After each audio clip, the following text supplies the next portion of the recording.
E nós estamos de volta ao vivo com o Informativo TVU. E para falar agora sobre os benefícios do Reiki e da meditação, recebemos no estúdio o autor, terapeuta e instrutor de práticas integrativas, Eduardo Isaac. Boa noite, seja bem-vindo ao Informativo, Eduardo. Boa noite, Larissa. Boa noite a todos que nos assistem. É um prazer estar aqui, podendo compartilhar sobre esses assuntos que nos são tão caros e podem ajudar muito a promoção de saúde e bem-estar das pessoas. Com certeza, é um prazer para a gente também receber você aqui. E a gente vai começar explicando o Reiki. O que é? O Reiki é uma prática integrativa que surgiu no Japão já há um século. Tem 100 anos que existe essa terapia, esta prática. E dentro dessa prática do Reiki, existem várias técnicas que visam auxiliar o autoconhecimento, o desenvolvimento pessoal, auxiliar no favorecimento da saúde como um todo. Então, dentro dessa terapêutica, digamos assim, né, desse método do Reiki, nós temos muitas técnicas, dentre meditação, a imposição de mãos, para estimular os mecanismos naturais do corpo também, e existem alguns procedimentos também um pouco mais dinâmicos, que se assemelham a massagens também. A maioria das pessoas no Brasil está acostumada com o Reiki um pouco mais paradinho, de imposição de mãos, onde a pessoa deita ali numa maca, fica relaxando durante um tempo, descansando, renovando as suas energias, o seu corpo, a sua mente. Mas dentro deste método tem várias outras técnicas que cumprem esse objetivo de, resumindo, favorecer a saúde e o bem-estar do indivíduo como um todo. E lembrando que também o Reiki não tem ligação com a religião. Sim, é importante falar isso, Larissa, porque muitas pessoas que não conhecem, às vezes vê uma prática de imposição de mãos, entende. Isso, e fala, olha, eu já vi em tal lugar, em uma tradição, em uma vertente, será que tem a ver com alguma religião específica? Mas não. O Reiki é uma prática muito democrática, assim, ele beneficia a nós como seres humanos. Independente do caminho que a gente tem escolhido, digamos, espiritualmente falando, o Reiki vem estimular essa nossa jornada de autoconhecimento, de autodescoberta, né, e de equilíbrio emocional e muito mais. Então, pessoas de qualquer religiosidade específica podem aprender, podem praticar o Reiki, não há uma necessidade, isso, não tem assim uma restrição, digamos assim, né? Inclusive houveram várias pesquisas científicas já a respeito do Reiki e um dos benefícios que foi apresentado nessas pesquisas científicas foi justamente o estímulo à espiritualidade, ao autoconhecimento, seja qual caminho a pessoa busque, né? Fora os vários benefícios dentro do âmbito da saúde mesmo. Então vamos falar desses benefícios, essas provas reais, que as pessoas querem saber, né? Que resultado que tem esse Reiki? Que coloca a mãozinha, mas e aí? Exatamente, é bacana. E tem que sentir, na verdade, né? Tem que sentir. É importante você sentir para você perceber aquilo e ver que de fato isso tem benefício. Muitas pessoas que não passaram pela experiência de receber um momento de uma aplicação dessa terapêutica do Reiki, não sabem como funciona, né? E às vezes a gente fica racionalizando. Mas o Reiki mais do que você acreditar. Não é necessário você acreditar para você ter benefícios. É importante você se permitir uma experiência, né? E com essa experiência, já dizia o fundador desse método, há 100 anos atrás, Mikao Usui, que não era necessário você ter essa crença prévia. E na época que ele fundou, de cada 10 pessoas, 9 chegavam desconhecendo, sem uma confiança prévia, né? Mas à medida que essas pessoas iam recebendo aquelas sessões, aquela terapêutica, iam vendo esse retorno, esses resultados, esse benefício real se manifestando na vida dela em vários aspectos, a sua confiança crescia naturalmente. Então não é necessário que você tenha uma crença prévia para que esse Reiki venha trazer esses benefícios. E quais são esses benefícios? Esses benefícios que nós temos percebido são repercussões muito favoráveis no equilíbrio emocional, né, no estímulo ao relaxamento, à renovação do corpo, da mente, das nossas energias. Temos percebido também a questão da redução do estresse e redução da ansiedade, melhoria da qualidade do sono. E se a gente focar nesses benefícios, apenas nesses que eu citei e que nós já temos algumas evidências de publicações científicas, embora precisemos avançar muito ainda nessa área, né, a gente pode inferir que isso vai repercutir de uma maneira muito favorável, porque quando você está com estresse elevado, com ansiedade no nível muito elevado, isso vai repercutir em muitas áreas da nossa vida. Isso repercute no agravo de problemas que nós tenhamos, né? Depressão, muitas outras áreas vão se desorganizando.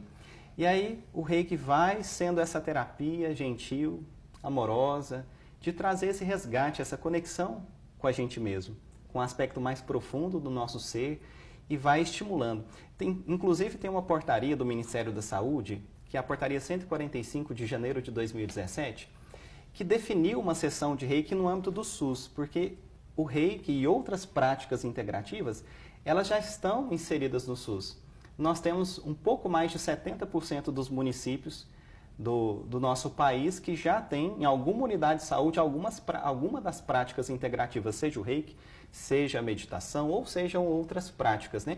E essa portaria, ela define uma sessão de Reiki como um momento onde aquele terapeuta vai executar um procedimento de imposição de mãos, que pode ser com um toque direto ou por aproximação também, com a finalidade de estimular os mecanismos naturais.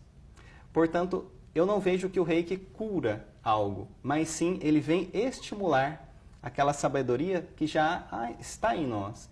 Vem estimular esses mecanismos de reorganização do nosso corpo para que eles se expressem de uma maneira mais potente como eles podem fazer. É o corpo na autocura ali. Inclusive, você tem uma publicação, você fez um livro falando sobre o Reiki. Exatamente. No ano passado, eu tive a alegria, né, de lançar esse livro e já está na sua segunda edição agora, né, que se chama Reiki Jornada para a Essência, onde eu conto um pouquinho, ao longo desses últimos 13 anos... Pode mostrar para a câmera 1. Que eu conto ao longo desses 13 anos, onde eu estou estudando e praticando o Reiki, a meditação e outras práticas integrativas, um pouco da minha jornada pessoal, das minhas descobertas, do que isso fez na minha vida, né? E também tem uma parte técnica, onde eu trago vários conceitos para aqueles que estão ou começando ou se atualizando nesses conhecimentos também, né? Então, chegou hoje, inclusive, essa segunda edição, né? Já está à disposição. De fato, eu trabalho na universidade já há 17 anos como servidor público federal e em um certo momento da minha jornada, quando eu estava 4, 5 anos já, eu tinha atendido uma série de necessidades da nossa vida, né? De segurança, né? Financeiro, mas eu sentia que faltava algo. Estava faltando alguma coisa que inicialmente eu não sabia bem o que. E aí esse processo ele foi se agravando num desequilíbrio emocional, né? Pensamentos, sentimentos depressivos, comecei a ter uma ansiedade, um estresse cada vez mais elevado até começar a ter crise de ansiedade. E nesse cenário de um desequilíbrio emocional, eu me vi perdendo um pouco a motivação, a minha vontade o ânimo de levantar todos os dias, de enfrentar, né, as demandas da vida, as diversas demandas da vida, e também fui perdendo um pouco o brilho nas minhas relações, né? E aí eu conheci o Reiki e com ele conheci também a meditação, outra prática integrativa maravilhosa, que me ajudaram nesse resgate, no meu reequilíbrio, no meu reencontro.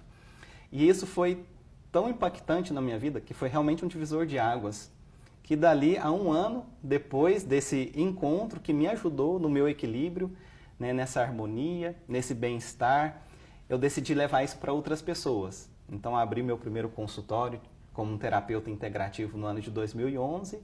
2012, no finalzinho, me tornei instrutor porque eu queria levar um pouquinho daquilo que eu vivi, desse resgate, né, de todo aquele benefício que eu tinha recebido para outras pessoas, né? E continuo fazendo isso até hoje. Ah, que bom. Inclusive levando o Reiki e a meditação para crianças também. As crianças podem fazer. Sim, exatamente. Não há bem uma restrição. Inclusive, quando a gente fala de meditação, por exemplo, e também o Reiki, né?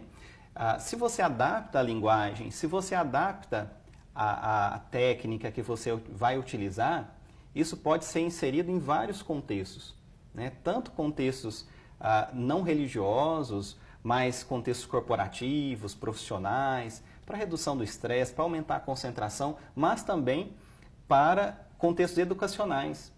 A meditação e o Reiki têm um benefício muito importante também, uma colaboração a dar nessa área, né, de desenvolver uma atenção mais focada, auxiliando assim na capacidade de aprendizagem, do gerenciamento mesmo das emoções, né, nesse equilíbrio emocional, e tudo isso vai repercutir de maneira muito positiva em vários setores, inclusive este educacional. A gente pode adaptar a linguagem, adaptar essas técnicas para atender públicos de diversas idades. Exatamente. Inclusive, hoje em dia, muitos médicos já estão indicando a meditação para ser ali colaborador nessa melhora, nessa cura.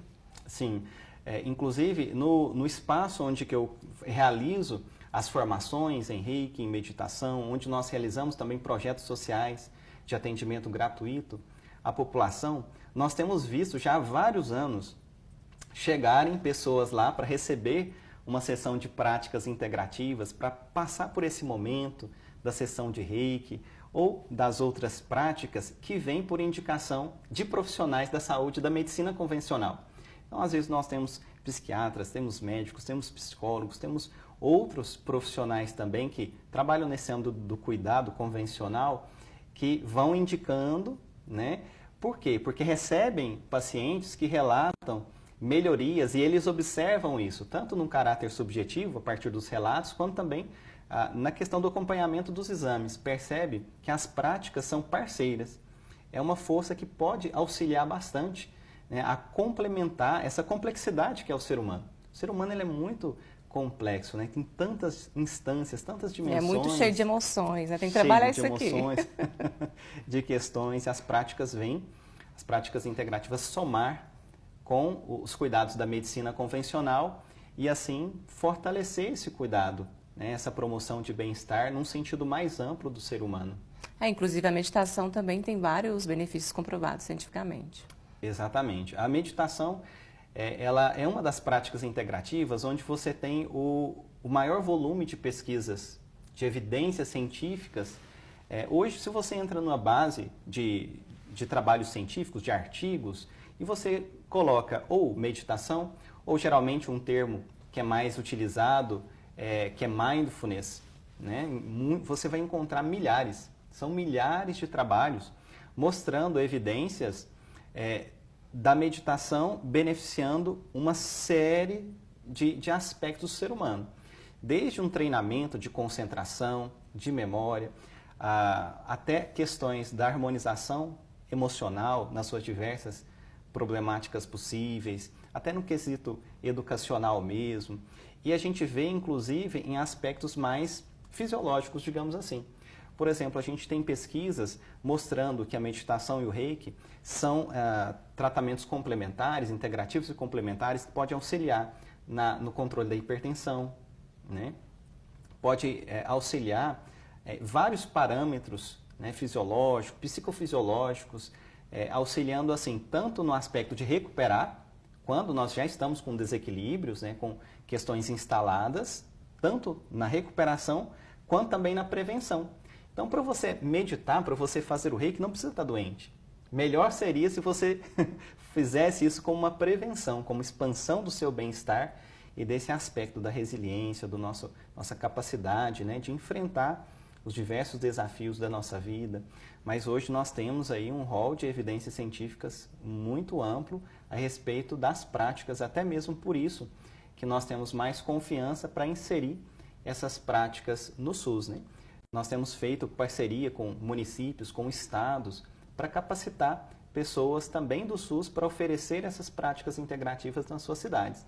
E aqui, onde fica a nossa sede do Instituto Ipsen em Uberlândia, a gente também faz essas parcerias, temos os projetos sociais, juntamente com os meus alunos, gratuitos.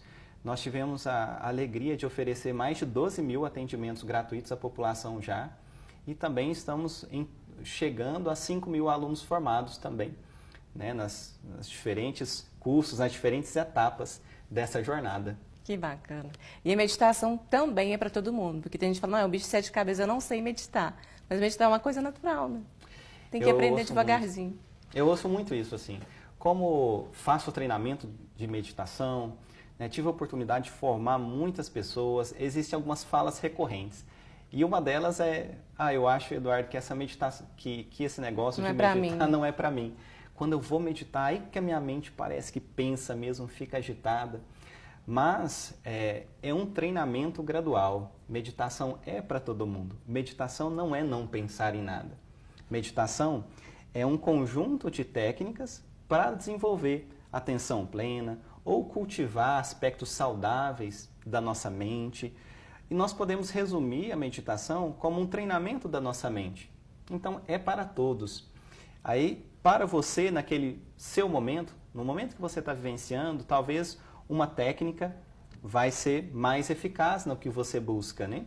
Porque é como se fosse um grande guarda-chuva onde você tem ali embaixo, né, vários treinamentos diferentes para esses aspectos variados, né?